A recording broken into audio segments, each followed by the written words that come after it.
انتہائی بابرکت رات کہ جس رات کے متعلق نبی اکرم صلی اللہ علیہ وآلہ وسلم نے ارشاد فرمایا کہ اللہ جل شانہ اس رات قبیلہ بنی کلب کی بکریوں کے بالوں سے بھی زیادہ لوگوں کی مغفرت فرما دیتا ہے۔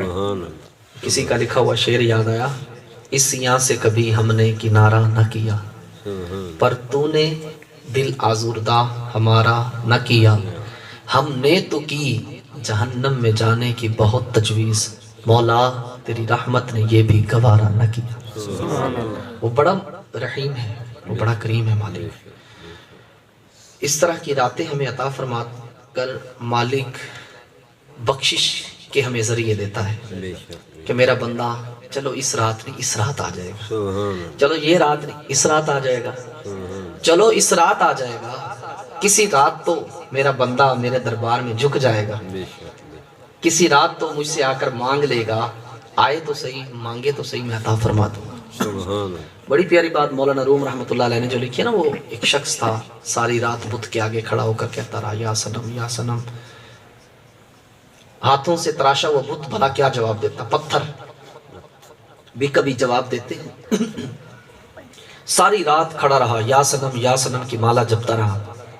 جب رات کا آخری پہر آیا نا، غنودگی چھائی اور دماغ پر جب نیند چھا گئی، اب وہ جو غنودگی کے عالم میں جب گیا نا تو زبان پھسل گئی، کہہ رہا تھا یا صنم، پر پھسلی زبان اور زبان سے نکل گیا یا صمد۔ آواز آئی لبیک یا عبدی، لبیک یا عبدی۔ فرشتے کو بھیجا، جا بندے جا فرشتے میرے بندے کی آرزو پوری کر۔ فرشتہ عرض کرنے لگا مولا تو جانتا ہے تیرے شریک کو پکار رہا تھا، ساری رات گزر گئی، اللہ تو ہم سے بہتر جانتا ہے، ساری رات تیرے شریک کو پکارتا رہا ہے، ساری رات گزر گئی ہے، زبان پھسلی ہے، ارادہ نہیں تھا، پھر بھی اتنا کرم۔ اللہ نے فرمایا میں جانتا ہوں، ساری رات اس نے بت کو پکارا ہے، اگرچہ بھولے سے اس نے میرا نام لیا ہے، نام تو میرا لیا ہے نا، اگر میں نے بھی کچھ نہ دیا فرق تو نہ رہا نا، پھر وہ تو مالک بڑا کریم ہے سر، اس کے دربار میں ہے تو صحیح۔ تو یہ جو اوقات ہوتے ہیں نا، یہ لمحات ہوتے ہیں، یہ ایک بہانے کے طور پر ہمیں ملتے ہیں، وگرنہ مالک حساب کرنے پہ آئے تو ہم تو کسی قابل ہی نہیں ہے نا۔ عدل کرے تھے تھر تھر کمبڑ، اچیاں شانہ والے، فضل کرے تھے بخشے جان، میں ورگے منہ کالے۔ تو وہ فضل کرنے پہ آئے تو پھر تو سرکار گناہگاروں کی بھی بخشش کر دیتا ہے، اگر عدل کرنے پہ آئے تو پھر کئی سو سال کی بیر یا عبادت والے عبادت گزاروں کو بھی پکڑ لیتا ہے۔ وہ تو اتنا کریم ہے اور اتنا جبار بھی ہے، فرماتا ہے نا ان بطش ربک لشدید، بے شک تیرے رب کی پکڑ بڑی سخت ہے، لیکن جب وہ اپنی شان کریمی دکھاتا ہے تو پھر کمال ہی ہو جاتا ہے۔ وہ تو اتنا رؤوف الرحیم ہے۔ فرمایا کہ اس رات اللہ قبیلہ کلب کی بکریوں کے بالوں سے بھی زیادہ لوگوں کی مغفرت فرماتا ہے۔ اچھا آپ میں بڑے بڑے لوگ بیٹھے ہوں گے، اچھا بعض ہوں گے ان کے جانور بھی ہوں گے، ایسے ہوں گے، آپ میں سے کوئی مجھے بتا سکتا ہے کہ ایک بکری کے بال کتنے ہوتے ہیں؟ نہیں سرکار، آپ دنیا کی کوئی بھی مشینری لے ہیں نا تو وہ شاید نہیں بلکہ یقیناً ایک بکری کے بال بھی کاؤنٹ نہیں کر سکے گی، نہیں ہو سکتے، اتنے بال ہیں، اور کتنے باریک باریک بال کے ساتھ بال جڑا ہے، بعض تو اتنے چھوٹے چھوٹے نظر بھی نہیں آتے، تو بالوں کا ایک بکری کے بال ہم شمار نہیں کر سکتے سر۔ رب تو فرماتا ہے، نبی علیہ السلام نے فرمایا کہ اللہ قبیلہ بنی کلب، عرب کے اندر یہ قبیلہ تھا، سب سے زیادہ بکریاں وہی پالتے تھے، فرمایا قبیلہ بنی کلب کی بکریوں کے بالوں سے بھی زیادہ لوگوں کی مغفرت فرمایا۔ لیکن اس کے ساتھ نبی علیہ السلام نے ایک اور بھی بات ارشاد کی، فرمایا لا ينظر اللہ فیہا الی مشرک ولا الی مشاحن ولا الی قاطع ولا الی مسبل ولا الی عاق لوالدیہ ولا الی مدمن خمر۔ نبی علیہ السلام نے فرمایا اس رات اللہ تبارک و تعالی مشرک کینہ پرور، رشتہ داری توڑنے والا، تکبر کرنے والا، والدین کا نافرمان اور شراب کا جو عادی ہے اس کی طرف نظر رحمت نہیں فرماتا۔ یعنی اتنی بابرکت رات، اتنی مقدس رات، اس رات بھی کچھ لوگ رب کی رحمت سے محروم ہو جاتے ہیں۔ کتنی بابرکت رات ہے کہ قبیلہ بنی کلب کی بکریوں کے بالوں سے بھی زیادہ لوگ بخشے جا رہے ہیں، لیکن اس کے باوجود بھی اس رات کئی لوگ نظر رحمت سے محروم ہو جاتے ہیں۔ میں اور آپ غور کریں، کہیں ہمارا شمار ان لوگوں میں تو نہیں ہوتا جو حدیث میں بیان کیے گئے کہ محرومین ہیں؟ کہیں ہم بھی ان محرومین میں سے تو نہیں ہیں؟ اللہ کا شکر کہ ہم مشرک نہیں ہیں، ہم مسلمان ہیں، ورنہ اللہ مشرک کی مغفرت نہیں فرماتا ہے۔ وَمَن يُشْرِكْ بِاللَّهِ فَقَدِ افْتَرَىٰ إِثْمًا عَظِيمًا، فرمایا کہ جس نے اللہ کے ساتھ کسی کو شریک ٹھہرایا، جس نے اللہ کا شریک ٹھہرایا، فرمایا اس نے بہت بڑا گناہ کیا، بہت بڑا جھوٹ باندھا، کیونکہ اللہ کا کوئی شریک نہیں ہے، وحدہ لا شریک ہے، بس یہ اس کی شان ہے۔ شرک کہتے کس کو؟ آج یہ بھی المیہ بن گیا ہے کہ کچھ لوگ شرک کی تعریف جانے بغیر ہی مسلمانوں پر شرک کے فتوے لگا دیتے ہیں۔ علم کی کمی کے سبب یہ بھی شرک ہے، یہ بھی شرک ہے، یہ بھی شرک ہے۔ حالانکہ شرک کی تعریف جب تک ہمیں معلوم نہیں ہوگی ہم کیسے کہہ سکتے ہیں کہ یہ شرک ہے؟ بھئی آپ پڑھے لکھے لوگ بیٹھے، کوئی بھی چیز ہوتی ہے اس کی ڈیفینیشن ہوتی ہے نا، وہ تعریف جس چیز پر صادق آتی ہے، پوری اترتی ہے، ہم اس چیز کو کہتے ہیں کہ بھئی یہ چیز وہی ہے۔ ہر ایک چیز کی تعریف ہوتی ہے، تو بھئی شرک کی بھی کی تعریف ہے نا۔ ایسے ہی کسی کو کہہ دیا یہ شرک کر رہا ہے، کیوں بھئی؟ کیا یہ چیز شرک ہے بھی صحیح کہ نہیں؟ سنیں شرک کی کیا تعریف ہے۔ اکابرین نے جو شرک کی تعریف لکھی ہے، فرمایا اللہ کے سوا کسی کو واجب الوجود سمجھنا اور عبادت کے لائق سمجھنا یہ شرک ہے، یہ شرک کی تعریف ہے۔ اللہ کے سوا کسی کو واجب الوجود اور عبادت کے لائق سمجھنا۔ واجب الوجود کیا ہے؟ یعنی اللہ کے سوا کسی کا وجود ضروری سمجھنا۔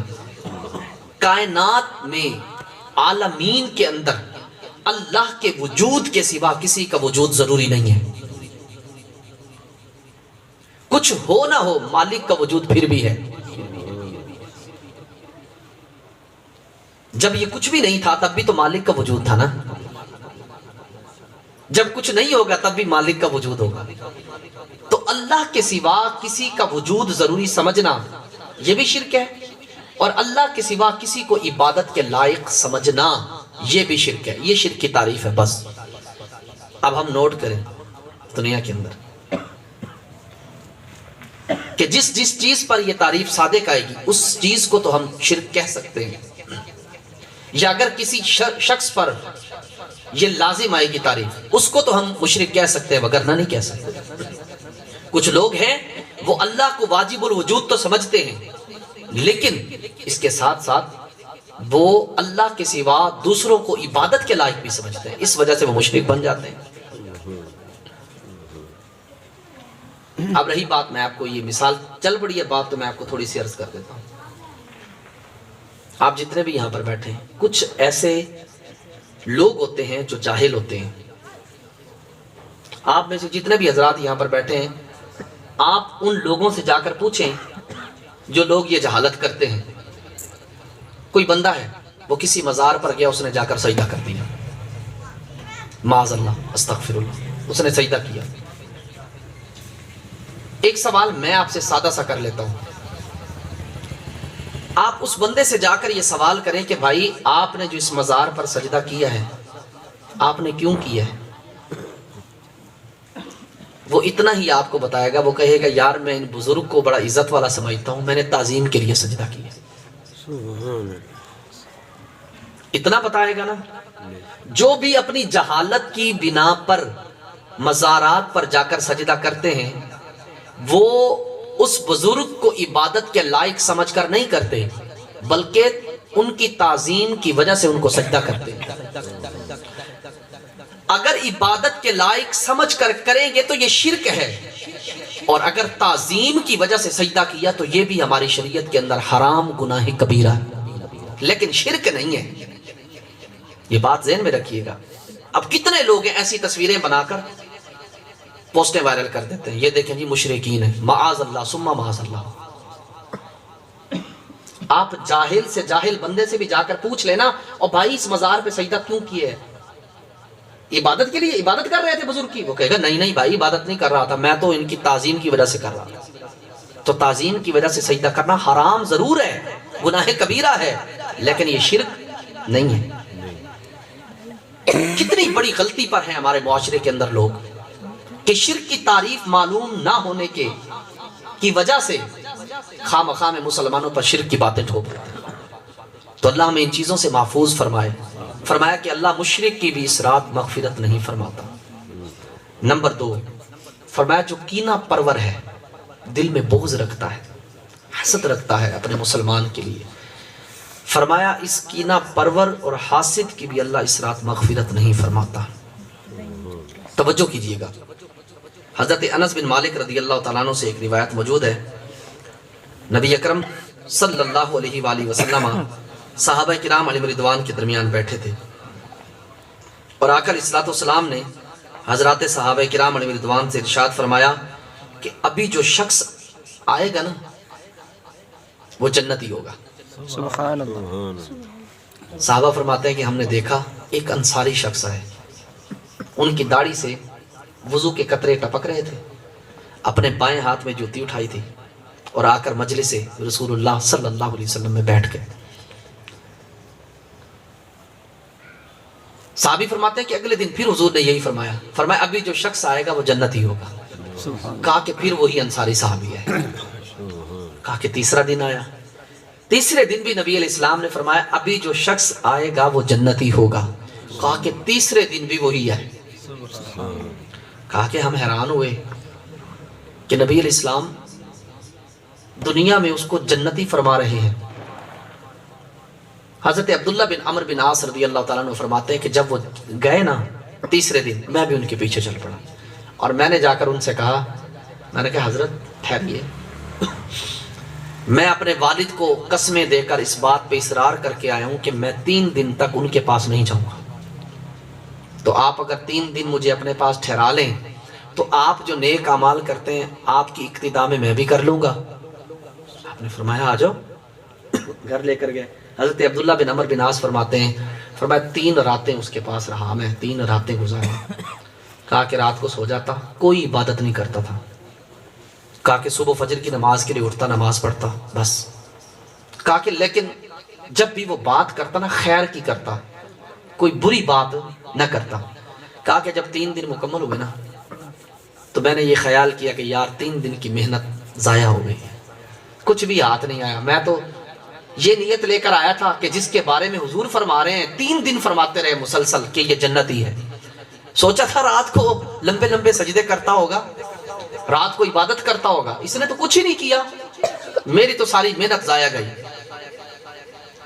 آخری دن آپ نے اس سے پوچھ لیا، آپ نے فرمایا کہ یہ بتاؤ تم کون سا ایسا عمل کرتے ہو کہ 3 دن مسلسل نبی علیہ السلام سے آپ کے جنتی ہونے کے بارے میں سنا ہے، کوئی عمل تو بتاؤ کیا کرتے ہو؟ اس نے کہا جو تم نے دیکھا وہی کرتا ہوں۔ کہا کہ یہ تو کوئی اتنا بڑا عمل نہیں ہے، یہ تو سارے ہی کرتے ہیں۔ کہا کہ جب یہ میں سن کے واپس جانے لگا نا، پیچھے سے آواز دے کر انہوں نے کہا کہ ذرا بات سنو۔ کہا کہ میں پلٹ کر گیا، مجھے کہنے لگے ان اعمال کے ساتھ ساتھ میں ایک اور عمل بھی کرتا ہوں، بس اتنا ہے کہ میں اپنے کسی مسلمان بھائی کے لیے دل میں کینہ نہیں رکھتا، سبحان اللہ، بغض نہیں رکھتا، اور اپنے مسلمان بھائی کو جو نعمت ملی ہے اس نعمت کے ملنے پر ان سے حسد نہیں کرتا۔ حضرت عبداللہ بن عمر بن عاص فرماتے ہیں یہی تو عمل ہے جس نے آپ کو اس مقام پر پہنچا دیا۔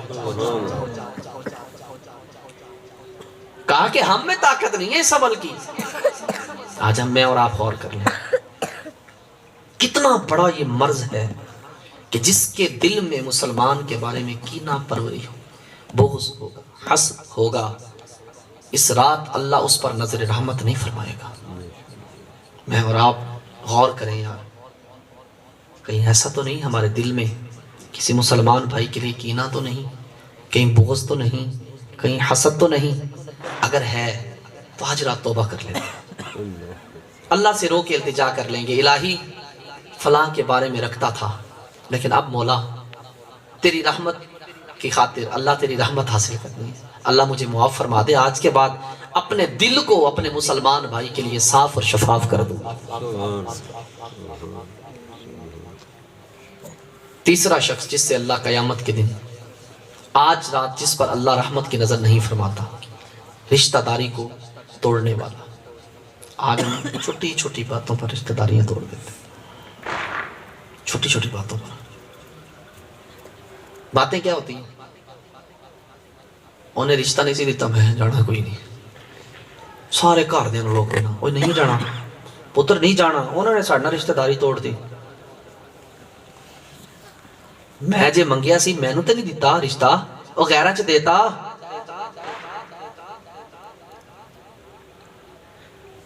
ٹھیک ہے غیروں میں دے دیا، آپ کو نہیں دیا، آپ نصیب کے منکر ہیں، مقدر کے منکر ہیں۔ سر آپ کے نصیب میں نہیں تھا، آپ کے مقدر میں نہیں تھا، اس لیے بھائی نے نہیں دیا۔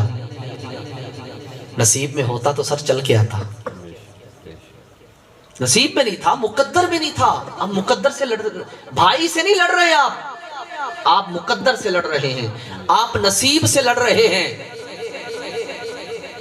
بھائی نے اس لیے نہیں دیا کہ نصیب میں نہیں تھا، بہن نے اس لیے رشتہ نہیں دیا کہ نصیب میں نہیں تھا، ٹوٹا اس لیے کہ نصیب میں نہیں تھا۔ اب آپ اپنے بھائی اپنی بہن سے نہیں جھگڑا کر رہے، آپ نصیب سے جھگڑ رہے ہیں۔ بظاہر بھائی سے لڑ رہے ہیں لیکن در حقیقت وہ جو نصیب تھا، وہ جو مقدر تھا، اس کے ساتھ آپ لڑائی کر رہے ہیں، رب کے لکھے ہوئے پر ناراض ہو رہے ہیں، رب کے لکھے ہوئے پر جھگڑ رہے ہیں۔ یہ ہماری رشتہ داری توڑنے کی وجوہات ہیں جو کہ انتہائی باطل، سراسر باطل۔ آج ان چیزوں نے ہمیں اپنے بہن بھائیوں سے دور کر دیا، ہمیں اپنے رشتہ داروں سے دور کر دیا۔ اپنی اولادوں کو اچھی تعلیم دیں، بڑوں کے معاملات بڑوں تک رکھا کریں، بچوں میں نہ آنے دیں۔ میں آپ کو بتاتا ہوں، اللہ میرے والد مرحوم کو جنت نصیب فرمائے۔ ایک عرصے تک ہمارے بڑوں کے آپس میں معاملات رہے، ممبر رسول پہ بیٹھو رب کعبہ کی قسم، ایک مرتبہ ہم بہن بھائیوں نے ایسے بات کی نا، امی اور ابو نے ٹھیک سے جھاڑ دیا، کہا کہ خبردار، وہ تمہارے بڑے ابو ہیں، تمہارے تایا ہیں، وہ تمہاری بڑی امی ہیں، تمہاری تائی ہیں، یہ ہمارے معاملات ہیں، تمہیں ان کے بارے میں ذرا سی بھی زبان سے غلط بات نکالنے کی اجازت نہیں ہے۔ یہ تعلیم دی ہے، آج روکا جاتا ہے۔ پوتا آج تو بعد انہوں نے گھر نہیں جانا، انہوں نے لاسی رشتہ داری ختم کرتی، سلام بھی نہیں لینا، کیا ہو گیا؟ نبی اسلام نے فرمایا کہ مسلمان کے لیے یہ بات جائز ہی نہیں ہے کہ وہ 3 دن تک اپنے مسلمان سے منہ موڑے رکھے۔ یہاں سالوں سال بیت جاتے ہیں حضرت، سالوں سال پتہ ہی نہیں ہے۔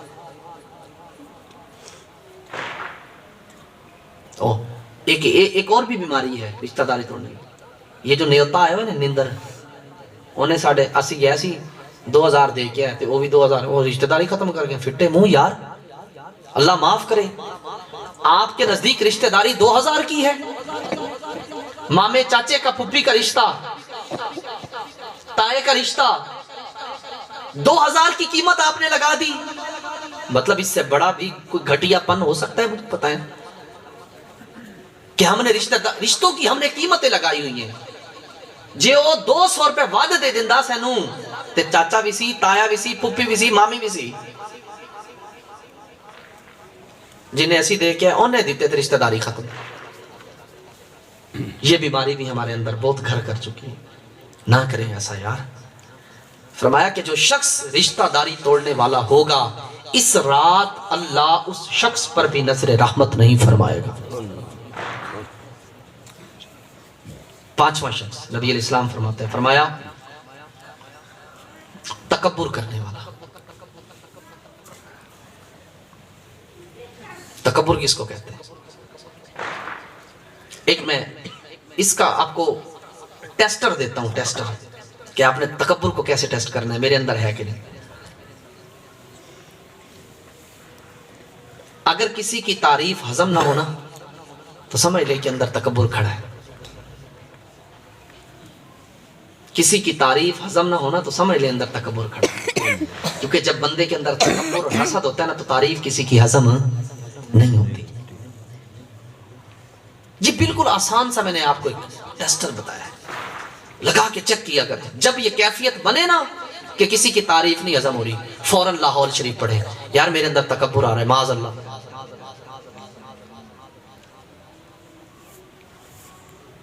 فرمایا جو تکبر کرنے، اللہ کو تکبر والا تو پسند ہی نہیں ہے نا، مالک خود فرماتا ہے، فرمایا ان اللہ لا یحب المتکبرین،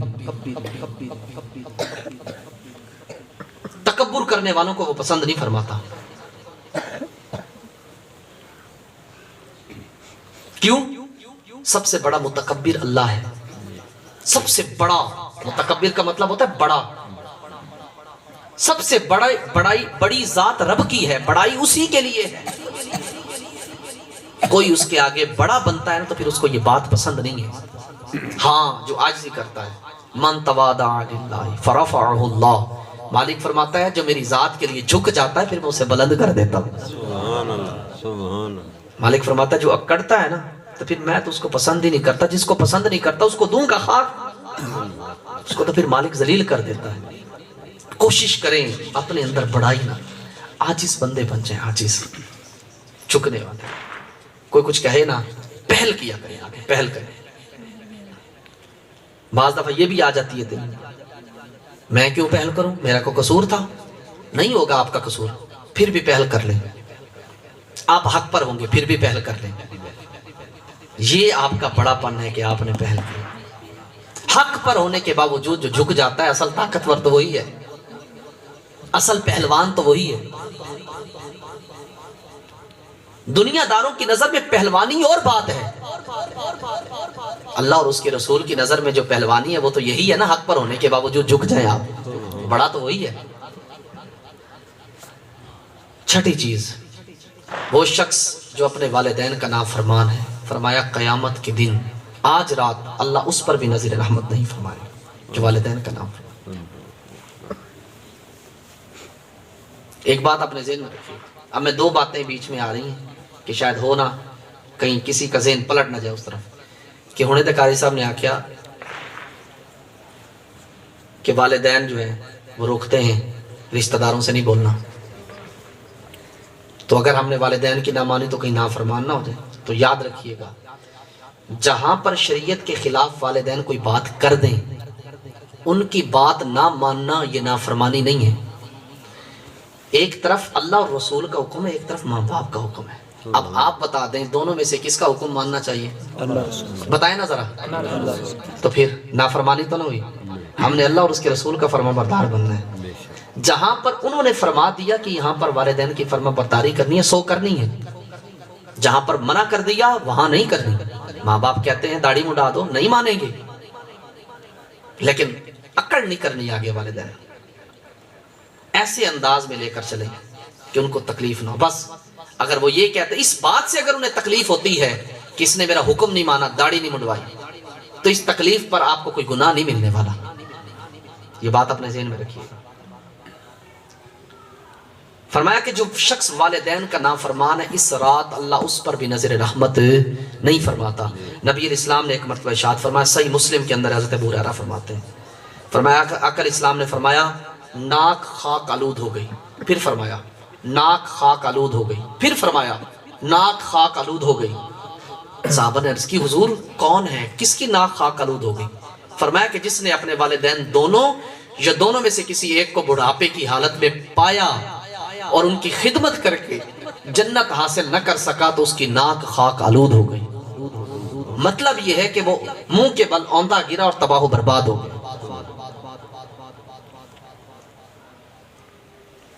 والدین تو اتنی عظیم چیز ہے، جو والدین کا نام فرمان ہے نا، اس رات اللہ اس کی طرف بھی نظر رحمت نہیں فرماتا۔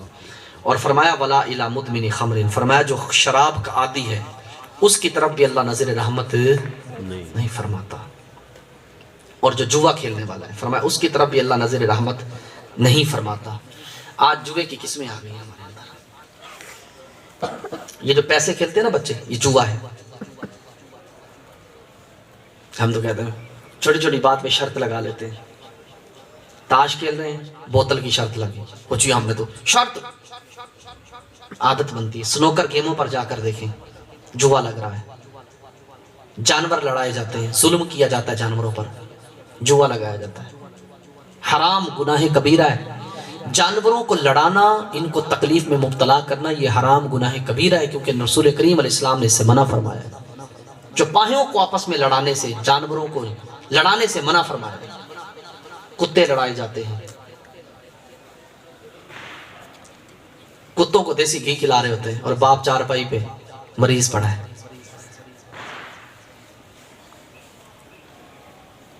مرغوں کو بادام کھلائے جا رہے ہیں، لڑانا ہے نا بادام،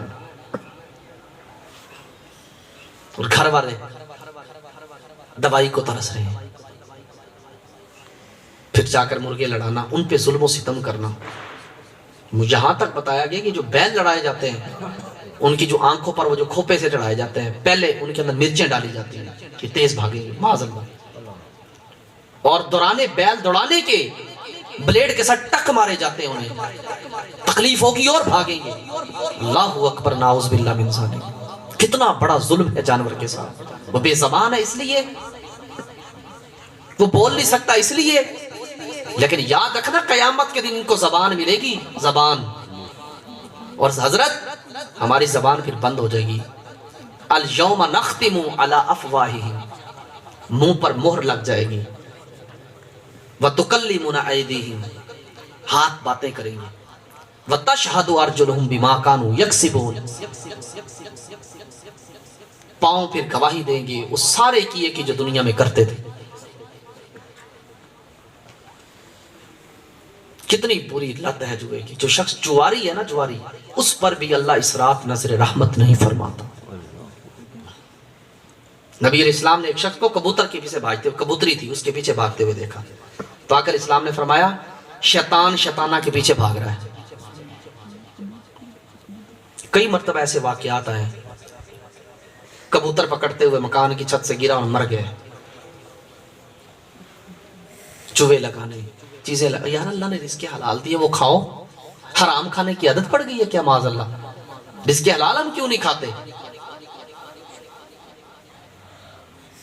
کوشش کریں ان چیزوں سے بچیں، کہیں ایسا نہ ہو کہ ہم بھی ایسی چیزوں کے اندر شریک ہو جائیں اور قیامت کے دن ہم پھنس جائیں۔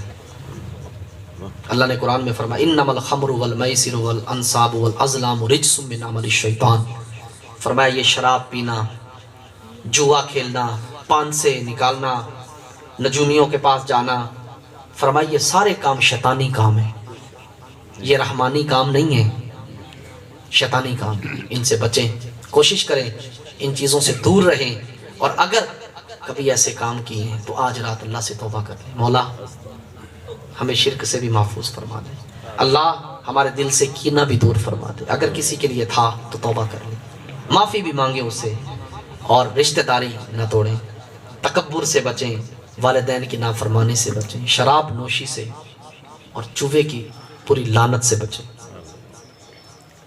زناکاریوں سے بچیں، اور اللہ سے توبہ کریں، مولا آج رات بڑی عظیم رات ہے، اللہ تو قبیلہ قلب کی بکریوں کے بالوں سے بھی زیادہ لوگوں کی مغفرت فرمائے گا، اللہ اتنے لوگ تو آج رات بخشے گا، اللہ ان میں ہمارا بھی نام داخل فرما دے، وہ بڑا کریم ہے، وہ بڑا رحیم ہے، ہم اس کے دربار میں ہیں تو صحیح، یا سنم کہنے والے کو بھولے سے وہ یا سمد کہہ دے تو اس کو بخش دیتا ہے، ہاں جی، جو ارادہ تن جو گناہوں پر نادم ہو کر ساری رات اس کے نام کی مالا جپے، کیا اس کو بخشش کا پروانہ نہیں دے گا مالک؟ ضرور دے گا۔ کوشش کریں آج رات عبادت میں گزاریں، اور انشاءاللہ ابھی جامع مسجد فیضان عطار میں بھی باقاعدہ اجتماع تقسیم اسناد بسلسلہ شب برات پروگرام شروع ہے، الحمدللہ وہاں آئیں، وہاں شرکت کریں، انشاءاللہ صلاۃ و تسبیح بھی ہوگی، اور انشاءاللہ العزیز سحری کا انتظام بھی ہوگا وہاں پر. اللہ پاک ہم سب کو عمل کی توفیق عطا فرمائے. انداز بیاں اگرچہ شوق نہیں، شاید کہ